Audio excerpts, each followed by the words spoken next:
Hola. Hi, Valentina. Hi, everyone. Thank you so much to everyone who's joined us for the webinar today. We're very excited to dive into this big topic. So, we have a lot to discuss, and obviously, we only have about an hour or so. So, we will get started pretty quickly. So, thanks so much, Jorge, for joining us today. We're very excited to have you here and can't wait to start discussing everything. Before we kick off with the topic, just to welcome anyone whose first time it is at an Infijoy webinar.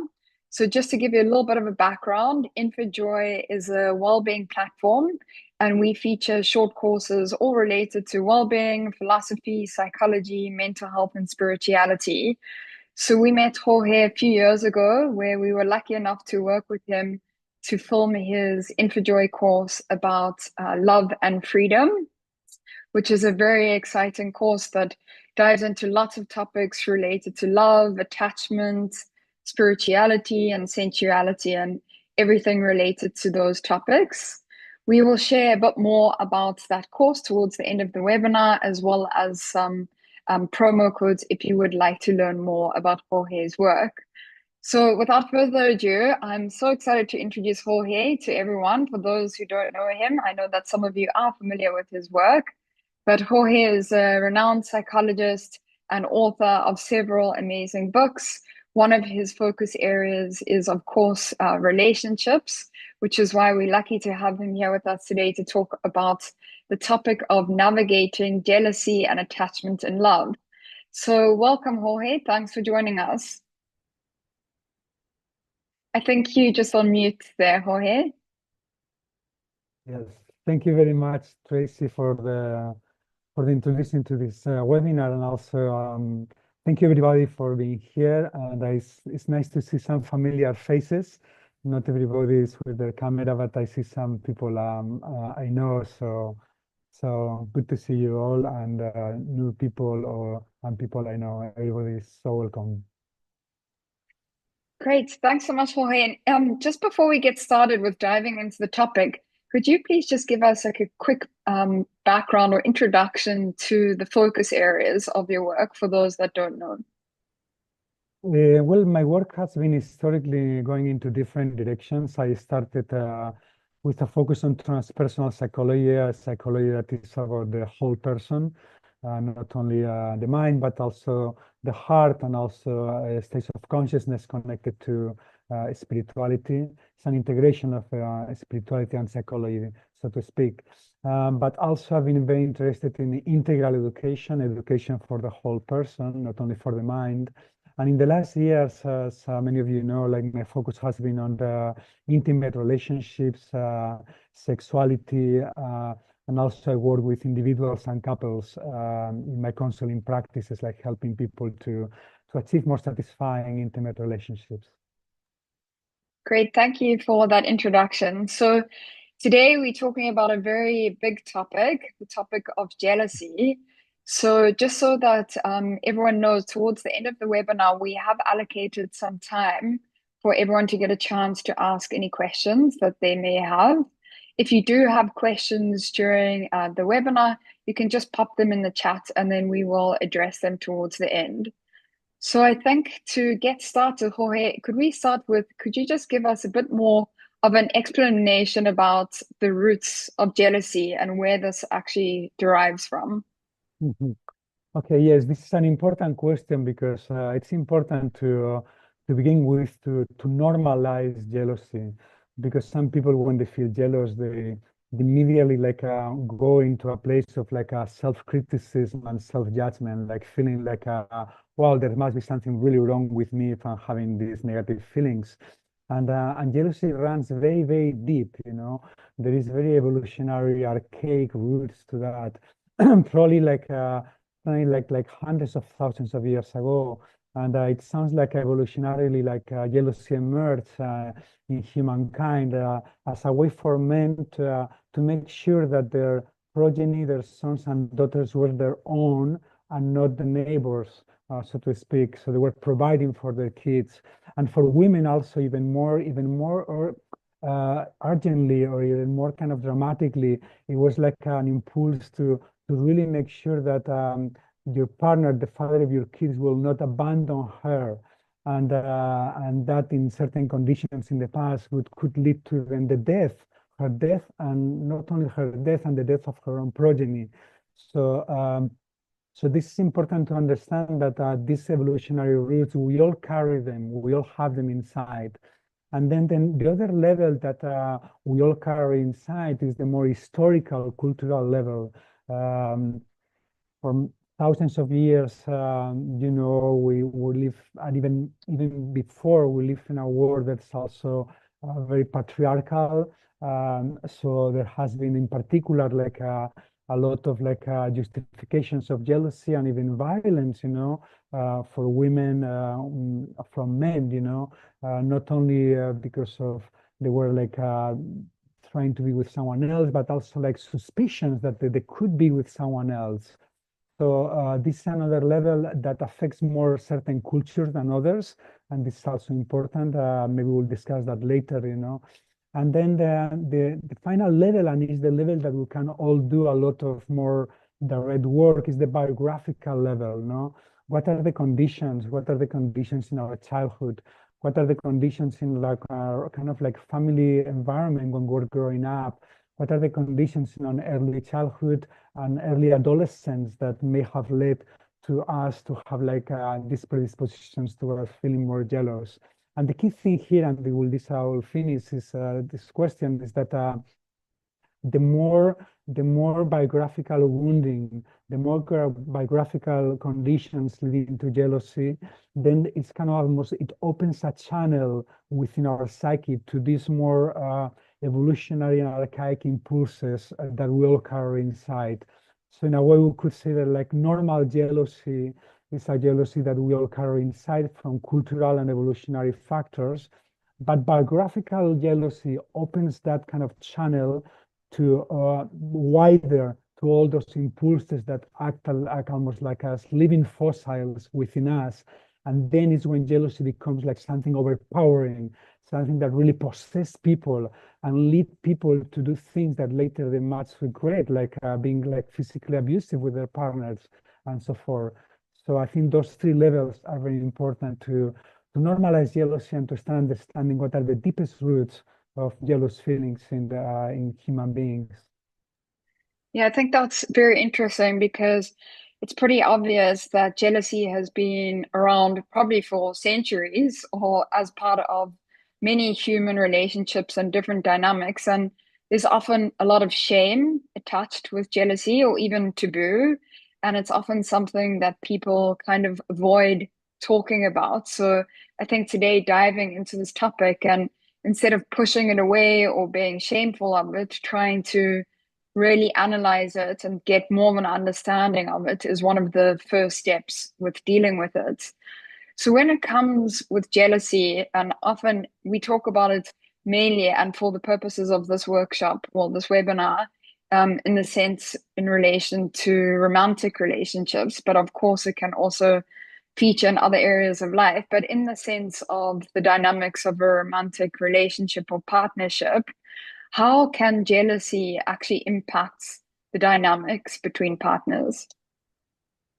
Well, this is very important because so many people feel that thing that really protects the intimate relationships by controlling their partners, by like trying to restrict their contact with others. They think, they believe deeply sometimes that they are like protecting their intimate relationship, but that normally usually tends to backfire because it leads to behaviors of control, of interrogation, of invasions of privacy, or many things that like at some point like the partner that is the object of all this kind of like controlling behavior start feeling like asphyxiated, start feeling like this is not a relationship in which I want to be in.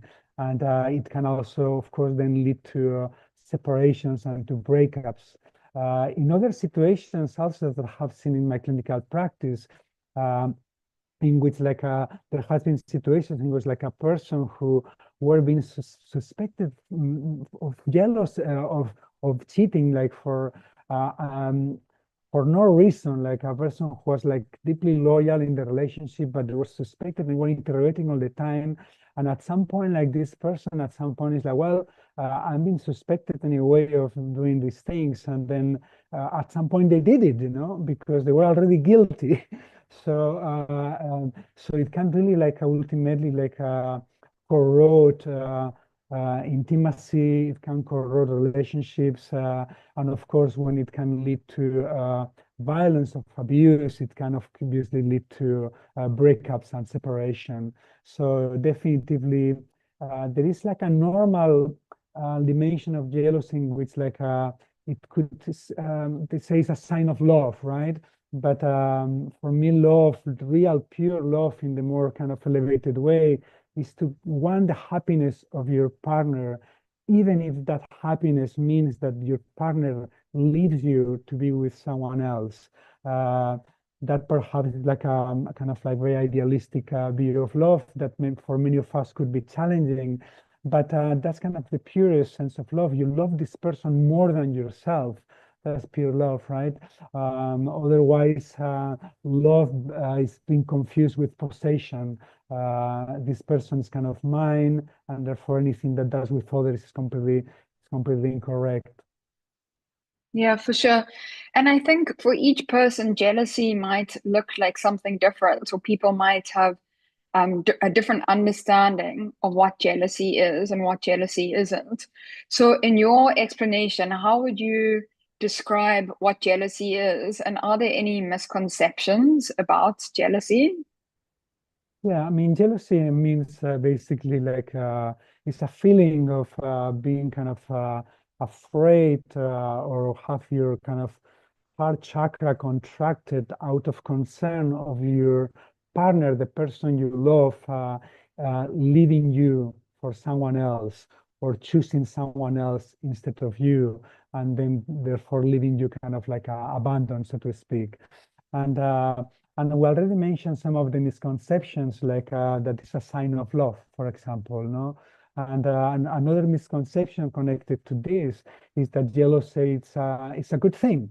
It's actually protecting relationships, when in many cases it ultimately kind of like backfires.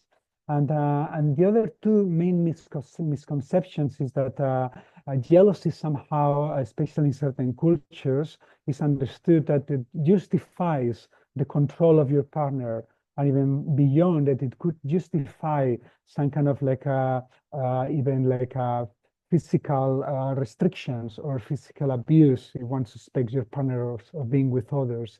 And finally, also the other misconception is that it cannot be changed. That if you are a jealous person, you are a jealous person forever. And maybe we can talk about this later, but there is not a magical wand that can transform a very jealous person into someone with no jealousy at all. And I already mentioned we all carry some kind of like evolutionary makeup towards some jealous feelings. But what it can be done is to be doing some work on that biographical level so that jealousy can be more regulated, could be like more relaxed, could not lead to those kind of behaviors that are so destructive. And when you're working with your clients, like I know that you work with some clients one-on-one or with couples together, how do you differentiate between when jealousy is warranted, I guess, if there's reason to be jealous, or if it's someone's insecurities or their own fears or from past experiences? How do you deal with scenarios like that? Yes. Well, when I'm dealing with couples, I definitively like encourage very strongly like to have like to talk about it from a very vulnerable place. This is very important. Partner that may have an interest in some friend or that he likes someone else, and it's very important instead of like going there in an accusatory way, like or like, oh my God, you're like flirting with this person. I think you really like this person. Like, pause. do like big pause here and just connect with your vulnerability and then speak with your partner from that vulnerable place. Hey, like sweetheart, like when you talk with this person, like I feel insecure. I feel your energy is like more excited and you laugh a lot. I feel you even a bit nervous. Is there something else that I feel should be concerned about, you know? So this kind of transparent communication coming from a place of vulnerability, it is very, very important. That's one of the main things. So and then the other thing, like about dealing with jealousy, like um, how to do, the question is how to differentiate when it's from the past and the present, right? This is when it's important to do more individual work, okay? Individual work, and then have like some protocols, like and we examine like in the biography of a person, like different levels, you know. How was your family environment? Were your parents jealous of each other? Is this something that you grew up with, you know, like from the very beginning, you know? And if that's were not the case, what was your relationship with your siblings, you know? Was your daughter, excuse me, your brother or your sister the favorite ones? You were always kind of like invisible in your family environment. There is also like the syndrome of the middle sibling, like it's not the older, it's not the youngest, it's the one in between that tends to be invisible. And also what happened like in your early adolescence, you know, do you have situations, repeated situations in which somehow you were not chosen, or even traumatic situations in which, for example, the person you were interested went with your best friend, or do you have like some traumatic experience of betrayal in that early adolescence and early adulthood? And then once you have like that historiography very clear, you know, then we can look at adulthood. What's going on in your adulthood? What situations trigger jealousy? And then we can start like the person can start like seeing these resonances between those situations, and can start like having like some more like clear maps and tools to start separating the past from the present, because that's one of the key things that we always try to do in counseling and therapy, helping clients to separate the past from the present, because the present situation may not have really much to do with what happened in the past, but there could be like situational factors that kind of resonate, somehow trigger the trauma of the past, and then you can not afford to not see like the present situation through the lenses of that traumatic feeling. Yeah, that's very interesting. I think it always comes back to doing a lot of self-reflection and almost self-analysis and thinking about where could the root of these feelings be coming from, or is there anything else that is missing that's kind of indicating or showing these feelings or creating them to become a bit more. And I think what was interesting in the first part of your answer there also is how you shared about communicating with a partner in situations where you might be feeling a little bit jealous or insecure. And I think you often hear people saying that phrase of a little bit of jealousy is healthy. And I think that in this way, it actually means like it's not about ignoring those feelings. Like, say, for example, you're in a situation where you do notice a little bit of jealousy or insecurity, but instead of suppressing them or going to the complete opposite end of the spectrum, is actually communicating them and being quite transparent with possibly how your partner might be making you feel. So, in situations like that, what advice do you have for someone who might be feeling jealous or unsure or a bit insecure about a certain situation in their relationship dynamic? What is the Mhm. best way for them to kind of go about approaching this topic with their partner? Yes, I think here there are many strategies that I use in my clinical practice and that are helpful. And of course, is to do like some counseling, individual counseling, like to do this kind of analysis and give the person this clear map or where the feelings tendencies important. But there are many things that can be done in the relationship. For example, let's say that that what makes me jealous or triggers my jealousy is when my partner goes out with her friends and I'm not invited because, you know, she also enjoys or he also enjoys to have like some time with her buddies or her friends. So in these situations, there are things that can be done. On the one hand, I can start like saying like, as I mentioned before, like, sweetie, these situations triggering me like some kind of like a jealousy. Do you think it would be okay that you call me on the phone, you know, while you are with your friends out there and we touch base, things like that. Or also another practice that helps too is like when this situation happens, I do something for myself that is nurturing. For example, I go and get a very nurturing massage with a practitioner that is helping me. And I am not at home just thinking by myself what my partner is doing or not doing. I do something that is nurturing with me, or I get together with also with my own friends. Another practice that helps a lot is like in this situation, especially when jealousy is more severe and the partner, for example, stays at home, you know, it's like to have an agreement is like, okay, you go to do your thing with your friends, but when you come back home, maybe we can have like some time in which like you embrace me.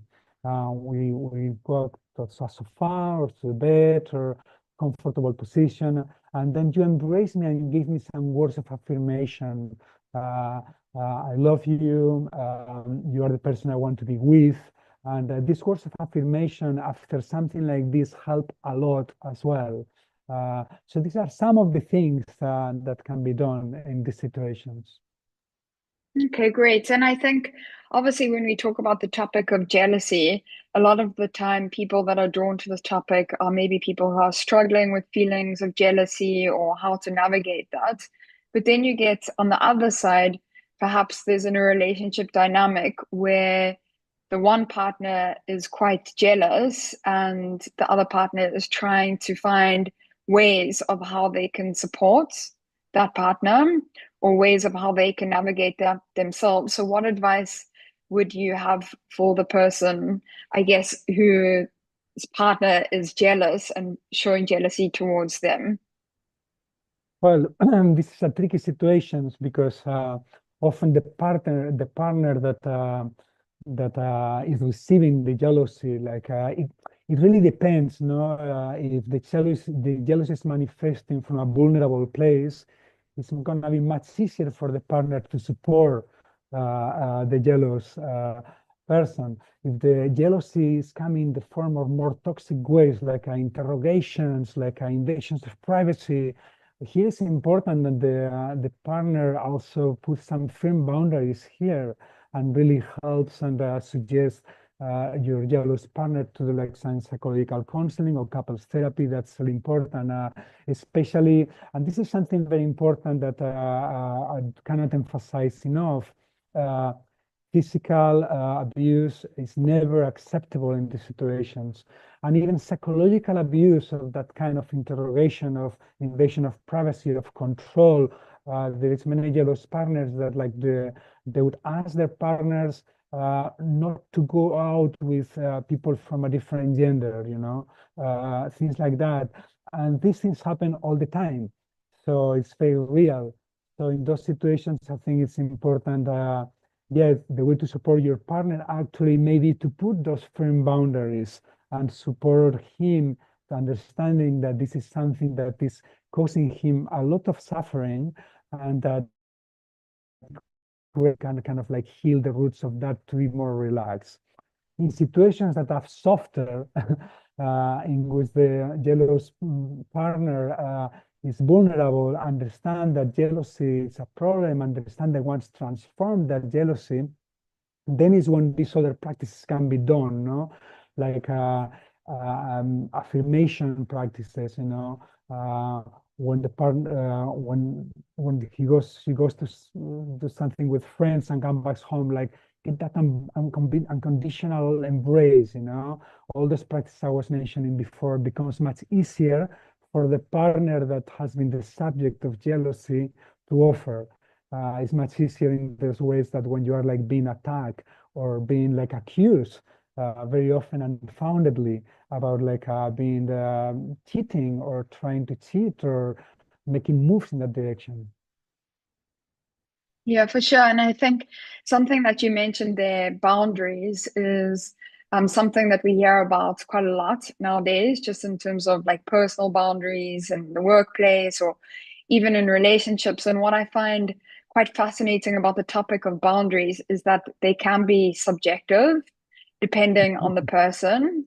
So then it's very interesting to see how do boundaries work in a dynamic between two people where they might have a different understanding of what those boundaries might be. And this could be because they could be, each partner could be from a different culture or different experience, or maybe they just perceive the boundaries within a relationship slightly different to their partner. And this Exactly. is often what creates quite a bit of the conflict. What one person might think is fine, the other person in the relationship might not. So, how can partners go about, I guess, negotiating or discussing what their boundaries are within the relationship? I guess to kind of avoid scenarios where boundaries are being crossed. Exactly. This is a very tricky situation that normally needs to be evaluated on a case-by-case basis, exactly for the reasons you mentioned, like there could be cultural reasons, there could be biographical reasons. But the thing with boundaries is also tricky because certain boundaries could become very strong restrictions to the other person. Like, let's say that I'm a jealous person and I ask my friend, like, for me, it's an important boundary that you never, never, never have like a solo dinner with a person of a different gender. Well, that in certain cultures is more accepted, and but in other cultures, especially for most emancipated women in our culture and men, they would feel like a very restrictive boundaries that they should understandably like not accept because it's kind of like a it's like a constriction of their autonomy of the wholesome need and the wholesome right to have friendships of different genders. So this is tricky. Um, there could be other boundaries that could be perhaps more like more acceptable for most couples. For example, boundary like, well, yes, of course, you can have as many friends as you want and have some quality time, go to play tennis with your friends or have even a dinner, you know. But I would appreciate if you don't go, let's say, for like 4 or 5 days holiday, you know, to Mexico with a friend of a different gender in which maybe there is like some connection, you know. So these are boundaries that I think that are more negotiable. And always in these situations when there is like people from different, whose boundaries are very different, sometimes we can find areas of compromise, you know. But in other situations, it becomes virtually impossible to find those areas of compromise. And then in those situations, then is when I also raise questions like, well, since there is an impasse in this situation, maybe you may be wondering. I ask like, is this a relationship that is sustainable for you? Your partner is saying that this desire of wanting to have solo dinners with people of different genders is unnegotiable for her in terms of her sense of dignity. Is this something that you can assume, you can support? If he says not, for example, I'm just saying he, I could say she as well, you know, then we could try to do some individualizations, you know, to see if there is ways we can work on the deepest feelings, the deepest concerns that arise for him or for her, you know, and relax those concerns. Sometimes we thought this other practice I was mentioning before, but there may be situations in which there is like an impasse, a complete impasse that is not resolvable. And in those situations, like I bring the questions. Well, is this a relationship that you can be in, and then a process maybe of like conscious separation could be offered. Also, there could be like also like a times in which like I call like some time like a like certain time like giving like 3 or 6 months of time in which the person who is being constrained says, well, for 3 or 6 months, I will refrain myself because I really care about my partner. I really want to give him or give her a chance to work on her issues or insecurities. So for 3 months or 6 months, I will not have dinners with people of different genders. But this is with understanding that my partner is going to be working on these issues with an individual therapist, and he or she wants to transform them. And then after 3 or 6 months, we can see what happens. And then try again and see if things have changed or not. So there's these strategies that we can, but again, it's on a case-by-case basis.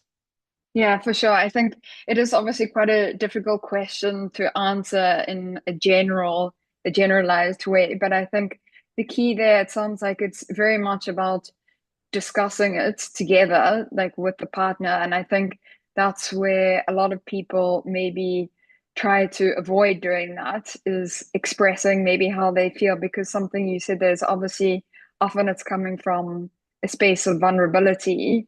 And when it comes to jealousy, there's often a lot of shame attached to it also. But obviously, with having those discussions and kind of figuring out those boundaries, it's kind of the first step.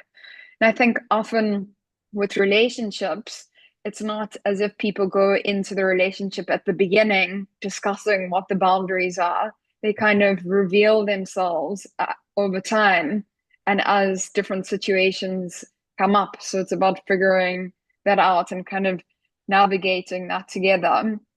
And I think something that I've seen happen in the past is you often get in a relationship, there might be one person who is almost pushing those boundaries or almost rebelling a bit in the relationship or trying to, I don't know, create a bit of friction in a way. What are your thoughts around that? And I guess linked on to the next question of whether jealousy can be an indication for other unmet needs in the relationship. Yes, clearly it can be. Clearly it can be. One of the things when there is also like jealousy in partners could be both ways. Although normally there is one person that is more jealous than the other for a variety of reasons. But one of the things that I normally do is like, okay, if you two are in this together, we need to do things first to strengthen your sexual quality, the sexual satisfaction in your life, and the emotional intimacy. This is foundational because this is one of these kind of unwritten laws of physics, the lower sexual satisfaction, the lower frequency of sexuality, the lower intimacy, the more jealousy is going to be emerging, because the jealous partner or the person who tends towards more jealousy will feel, well, this is not really working for my partner. It's probably looking for sexuality or intimacy somewhere else, So strengthening that foundation of like sexual satisfaction and emotional intimacy in a couple is foundational. It's like super important. There was like a first part of your question, I think I'm missing right now. Yes, well, you kind of covered it, but basically in a scenario where one of the partners might be almost deliberately pushing the boundaries or rebelling a bit in the relationship, but then you went on to answer around Yes. whether it's an indication of unmet needs in other areas. Yes, yes. So in those situations, it's also interesting. Like in these situations, what I do if I'm kind of working with clients in this situation, I would do an individual session with the person pushing boundaries to really understand the motivation, because there could be like a whole spectrum of motivation from a place more wholesome motivation of greater connections in her life, some men and women, they could feel very constrained, like with jealous partner, like the jealous partner, as mentioned before, they may have been kind of like constraining their the number of friends they can have, the number of activities they can do without them. And this could be asphyxiating. There could be, it's not wholesome. So there could be like something like a need for, it's like my declaration of independence here. It's like, I really need to have friends. I need to do things that are wholesome for me. So this is important. And of course, that could be on the other extreme. For example, you could have like someone who's pushing those boundaries to actually trigger the partner.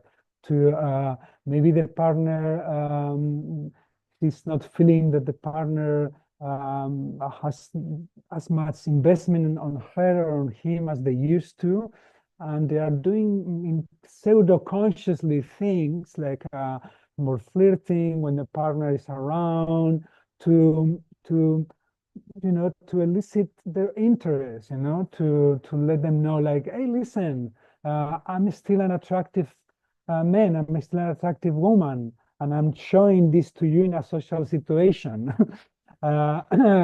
In these situations, the other person may feel jealous, but I would say that in these situations, jealousy is tricky because in these situations, this clearly that something is off. I mean, I'm not a very jealous person for my own, developmental pathway and stuff. But I have been in a situation in which I was with a partner in a party, and I don't mind if they are kind of flirting with others or enjoying the company of others. I can't even celebrate it. But I noticed, for example, that she was talking with someone else very animated, but every 2 minutes she was looking at me. She was looking at me like to see if I had reactions around that. And that kind of made me feel uncomfortable. It's like, why is she doing that? Is she doing that to trigger something? Because I think she was maybe, because I have very low jealousy levels, she was trying to test them. So I had a conversation with her. It's like, sweetie, you don't need to do that. I noticed that. Correct me if I'm wrong. Is it possible that you were like over flirting because I noticed you looking at me all the time? Were you trying to get my reactions there? And we had like a very open conversation, kind of like really clear things up, and those situations didn't happen later. So there could be a variety of scenarios. Yeah, for sure. And something that you mentioned a bit earlier was around working on emotional intimacy. So obviously we hear a lot about like the physical intimacy and that side of things, but what do you mean by emotional intimacy and how partners can work to strengthen that? Yes. I think one key thing I've learned about emotional intimacy is to learn what I don't know if you heard about Gary Chapman. Gary Chapman in the 1990s created what he is called the five languages of love. You probably are familiar with those. And that's very, very important. It has saved many marriages, has saved many relationships to understand that love for people to offer love means different things. They have different languages. For some people, it's to receive words of affirmation, to be told how beautiful you are and how much in love I'm with you on a daily basis.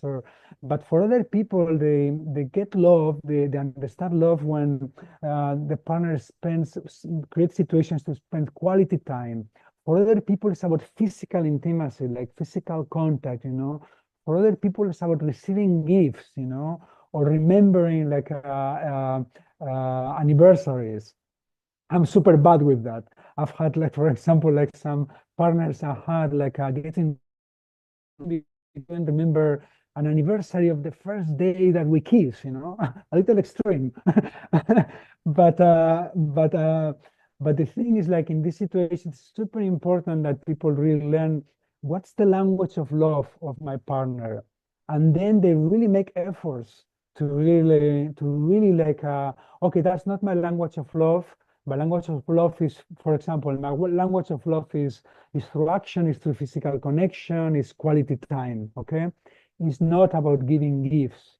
But if for my partner, for her to receive flowers every now and then, or a surprise gift, every now and then is how she really feels that I love her.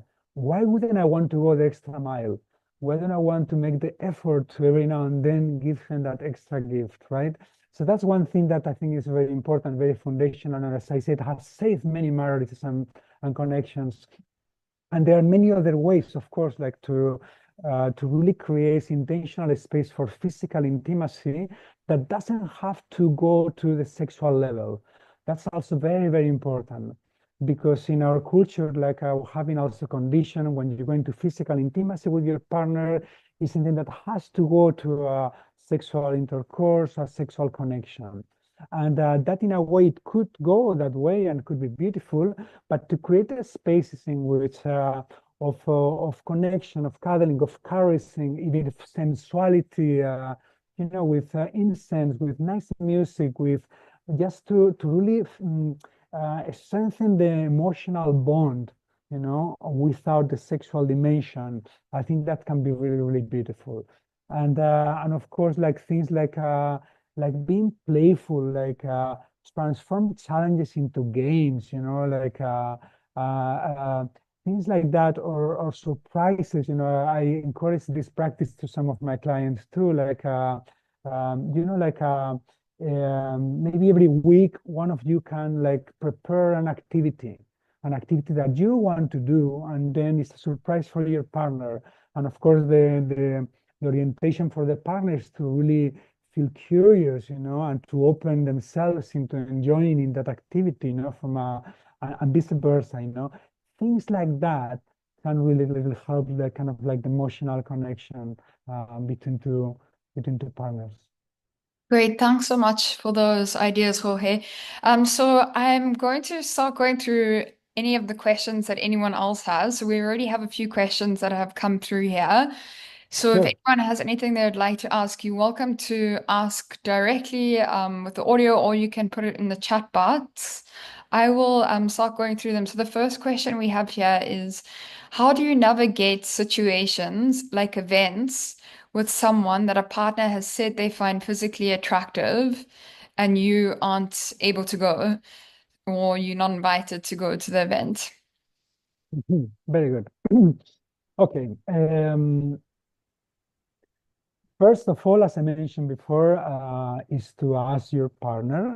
I understand that in this situation, the partner has told you that find that other person physically attractive, right? So that if that's clear and that's spoken about, the way that's a good thing between partners to naturalize attractions for others. That's very healthy versus like putting it under the rug and then the other person noticing the attractions. It is good, and it could be then like when you are walking in the streets and like it could be to you, wow, this person is really beautiful, or this person is, wow, that's very healthy to naturalize attractions. We are humans, we're alive, we're gonna feel attracted to other people. Okay, so let's say my partner has told me like she's going to this situation with someone she finds attractive.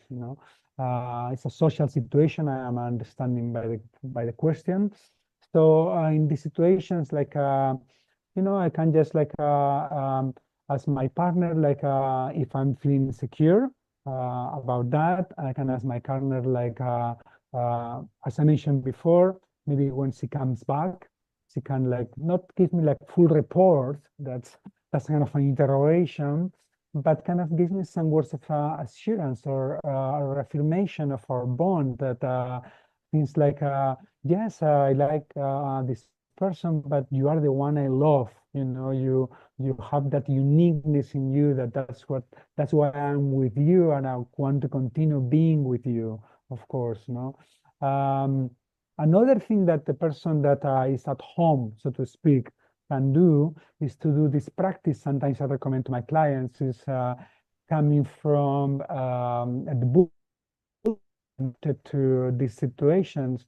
It's a practice of kind of it's mudita, empathic joy, in which I start with myself. My partner is somewhere else with someone else, and then I stand with myself. May I be happy? May I be experimenting joy and well-being? Okay, first step. and I can repeat this several times. Second step, may my partner be happy. May my partner be experimenting joy and well-being in her life. Second step. Third step, may my partner be happy and joyful when she's also in her relationships with others, in their connections with others, you know. And I repeat that. And then the last step that is very important is like, may my partner's connections with others, they're a source of growth and evolution for me and my partner and our relationship, even if it presents challenges for me. So this kind of like 4 steps, that's a practice that the person at home can do, you know, when the person is out there, you know. And it could sound paradoxical, but it practice over and over. It can really like open the heart and to a wider love, to a wider embrace of love here. Great, thank you. And another question we have is, what role would you say projection plays in jealousy, thinking particularly of the anima or the animus onto the other person? Okay, this person is bringing like Jungian language here, no? The anima animus, like it's our counter sexual archetypal referent. You know, attraction, there's always some level of projection in most attractions, okay? We have all gone through that, right? We have gone through falling in love, infatuation, projecting all these qualities in the other person, and only with time we start withdrawing those projections, you know? So that's one consideration that's important. But it's also important to understand here that when I find someone attractive, not just by looking at them, that's a more superficial attraction. We can find attractive people, you know, models or actors in Hollywood because they are like, you know, conventionally or socially understood as being very beautiful or whatever, you know. But when someone attractive or more energetically, not only physically but energetically, that's normally a sign that the energy of this person, the things that this person has developed in their life more, it's kind of like it's resonating into our own vital world, and it's awakening some potentials in us that have not been fully developed. And therefore, we feel drawn to that person that has developed those potentials, because by resonance and by feeling close to this person, we can start developing those potentials as well. This happens a lot, of course, when two people fall in love, you know. Very often people fall in love, they have sometimes a set of shared values, but very often they have a very polar realities, you know, like and polarities attract each other. That's kind of like the, you know, the social cliche, but there is something to it, you know, there's something deeper to it, you know. So in those cases, that doesn't mean that I have to go to bed with this person or to have sex with this person to fully, you know, awaken those potentials in me. But it could be that by contact with this person is kind of growthful for me.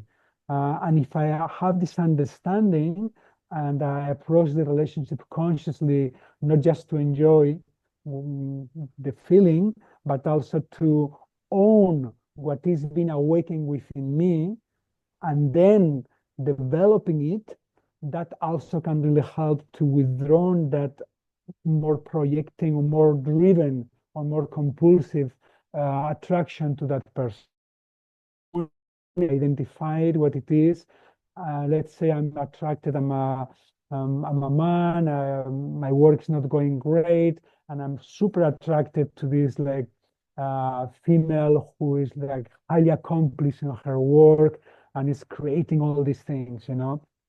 So maybe contact with this person can be an inspiring force for me to really start like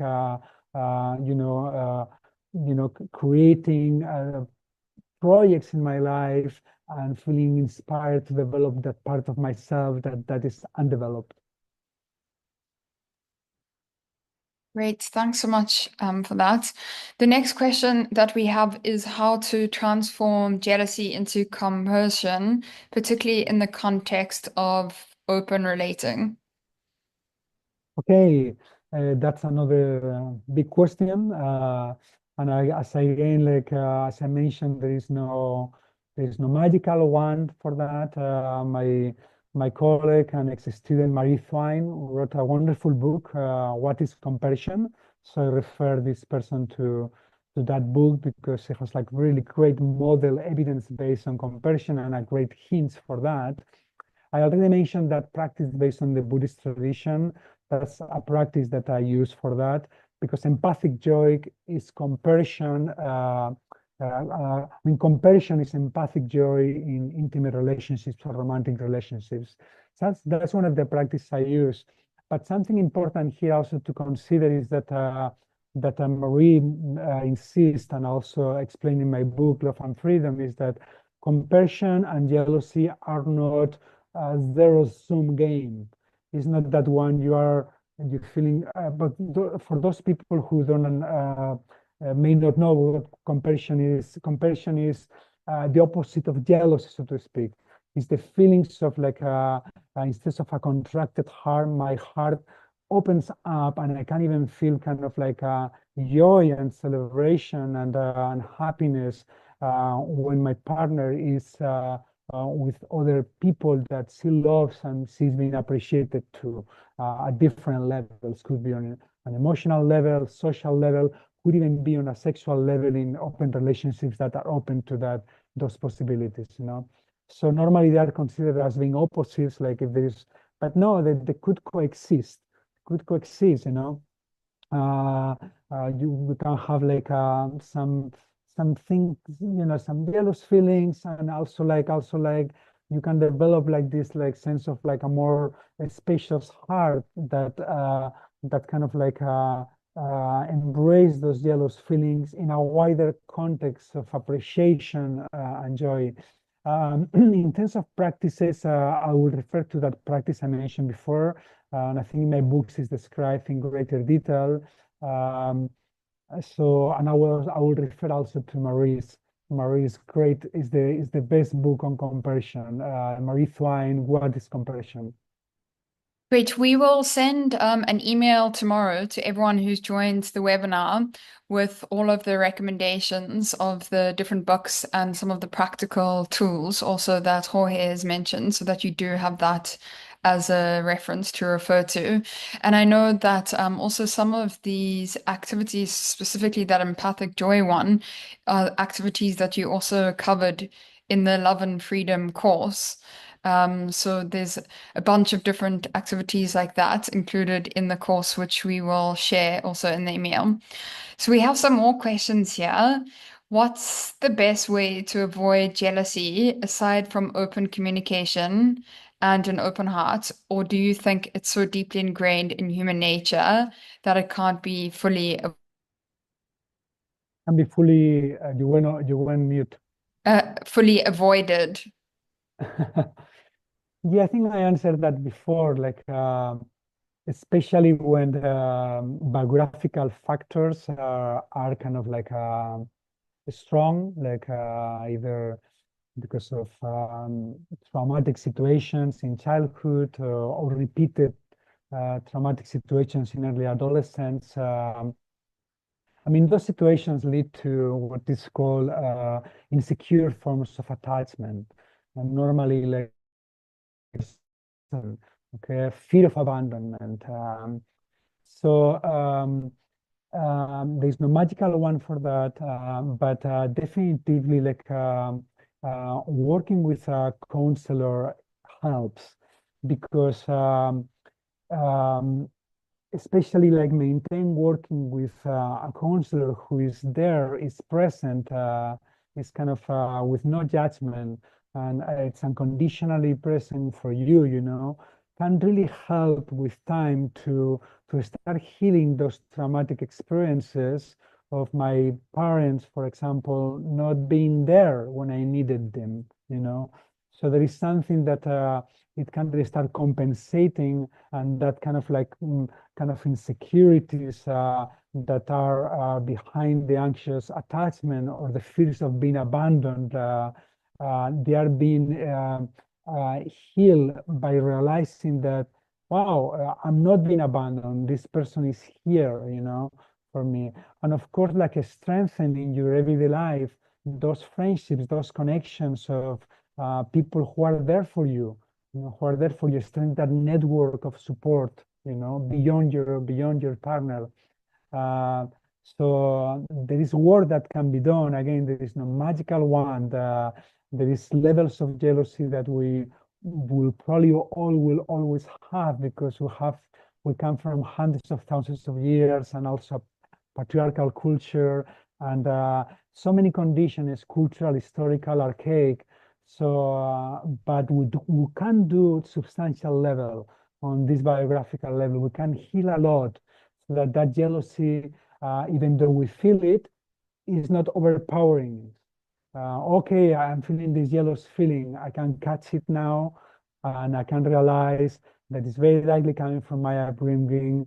I don't need to project it to my partner, and maybe I can share it with my partner from a different place of vulnerability. That's the path of healing. Thank you for that. And we have one more question here. This time has gone so quickly. And the question is, how do you deal with jealous women who are the partners of the friends of my partner during events? Let's see. Let's make this clear. Jealous women who are the friends of The his. partners of the friends of my partner. I'm having a little. Yeah, it's a bit confusing. The person who asked this question, Maps, do you want to elaborate on the question? Yeah, that will. We're a I bit think that will be helpful to make confused, sure I address the question. just so that we understand it correctly.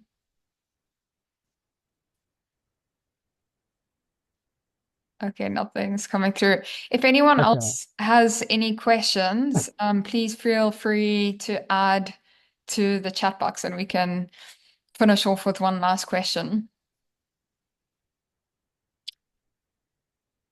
Okay, yeah. So an elaboration of that question before. The girlfriend of my boyfriend's friend is jealous.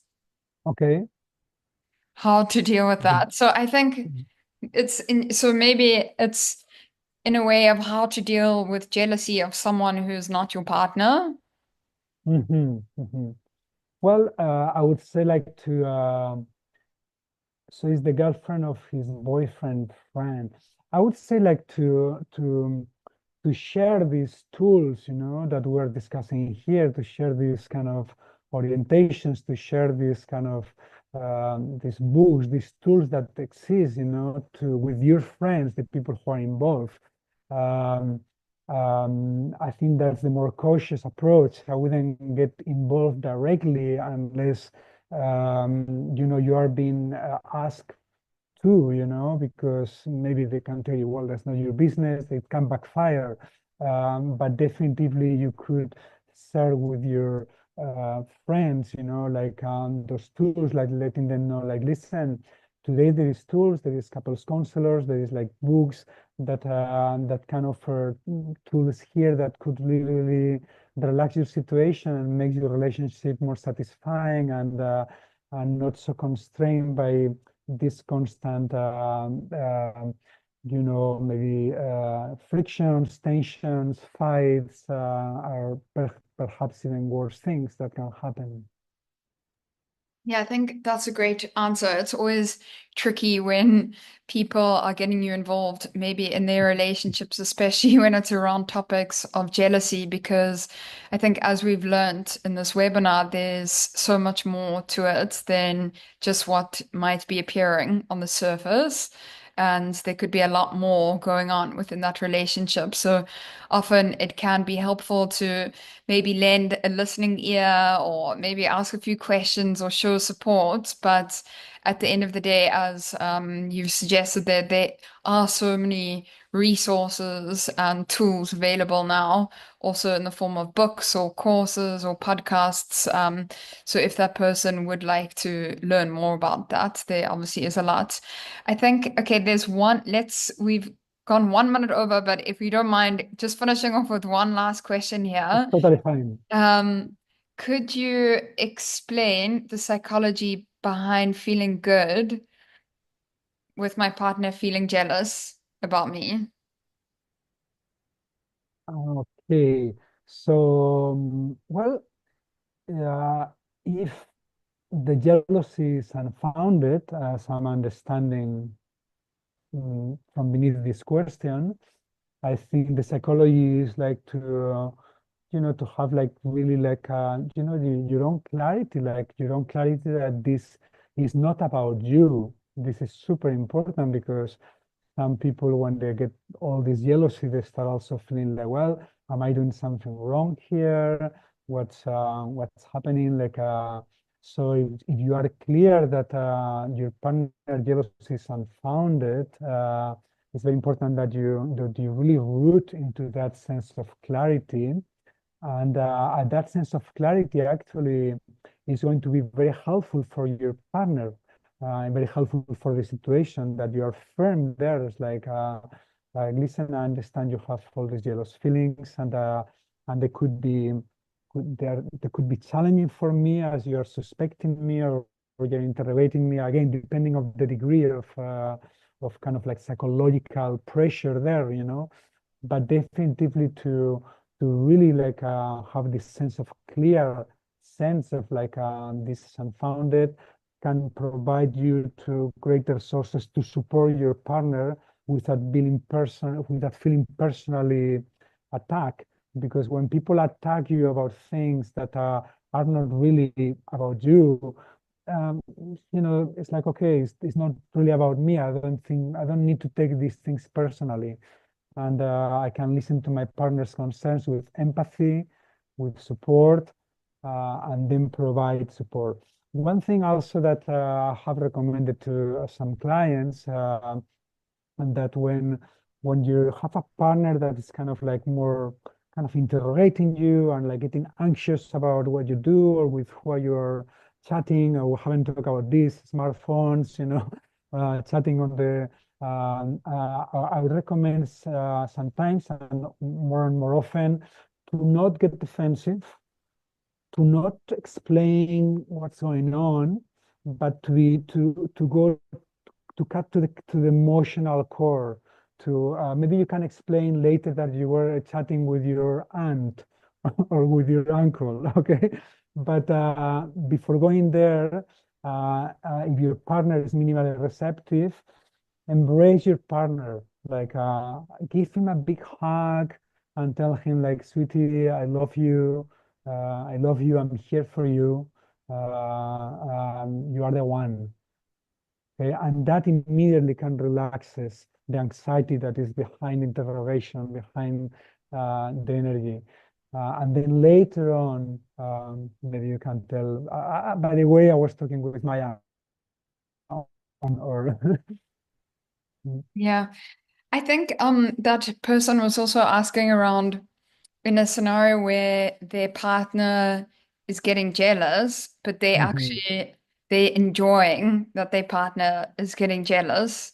What could that indicate about that behavior? So it Oh, I see. it kind of Oh, links got it, back, got it. yeah, it kind of links back to what we were talking about earlier, where sometimes um some scenarios in a relationship dynamic, the one person almost enjoys making the other person jealous. Yes, yes, And yes. I mean, I would love to hear your thoughts, but in my mind, I think there's an element that probably ties back to the evolutionary roots of jealousy in a way. Well, I mean, I would say that in this scenario, I mean, there is a level of this that in certain moments in a relationship can bring an even healthy spice to it. You know, we shouldn't always demonize jealousy as something super bad in all cases, you know. There could be a point in a relationship in which, wow, having my partner a little jealous in a situation when I'm dealing with someone, hi, it makes me feel like, wow, my partner is really into me. He's really interested, you know, maybe in the first stage of a relationship, you know, like he really is into me, he's interested. And that can be okay. That can be valuable, you know, that information, you know. Okay.